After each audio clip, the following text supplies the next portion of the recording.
Hi hi bro. So Rajendra Prasad గారు ఈ మధ్యన బాగా కామెంట్స్ తో ట్రెండ్ అవుతున్నారు. సో ఆలీ గారి మీద కూడా కొన్ని వ్యాఖ్యలు చేయడం జరిగింది. ఎలా చూడొచ్చు బ్రో? దీన్ని మీడియా ఛానల్ వాళ్ళు రాద్ధాంతం చేస్తారు తప్ప అందులో ఏం లేదు. వాళ్ళిద్దరికి ఫస్ట్ నుంచి చిన్నప్పటి నుంచి కూడా సినిమా రంగంలో ఉన్నారు కాబట్టి ఇద్దరికి సన్నిహితం ఎక్కువ ఉంటది కాబట్టి అంత క్లోజ్ గా మూవ్ అయ్యారు.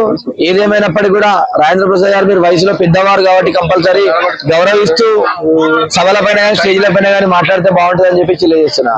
అంటే కొన్ని పదాలు ఏ కొడుకు అయ్యి అని చెప్పేసి మీడియా ముందు అంటే ఆలీ గారు నవ్వుతున్నప్పటికీ కూడా అలాంటి పదాలు ఎందుకు? ఇంతకు ముందు డేవిడ్ వార్నర్ కూడా అట్లా మాట్లాడటం జరిగింది. ఏంటి అసలు వయసు పెరిగిన కొద్దీ మరి రాజేంద్ర ప్రసాద్ గారు మైండ్ ఎడిపోతుంది అర్థం కావట్లేదు. ఏదేమైనప్పటికీ కూడా పెద్దవారు కాబట్టి గౌరవప్రదంగా ఉంటేనే గౌరవం దక్కుతుంది. ఇతరులను తిడితే గట్రా రివల్స్ కూడా అయ్యే అవకాశం అంటే ఈ రోజు ఇంకా పుట్టినటువంటి కొడుకు తండ్రి తిడితేనే కొడుకు పడతలేడు. మంది ఎవరు తిడితే పడతారు, మాట్లాడితే పడతారు కాబట్టి కంపల్సరీ ఏదేమైనప్పటికీ కూడా మన మాటను మన నోరుకు అదుపులో పెట్టుకొని మాట్లాడితే గిట్ట మనకు అప్పుడు గౌరవం దక్కుతుంది అని చెప్పేసి అనుకుంటున్నా.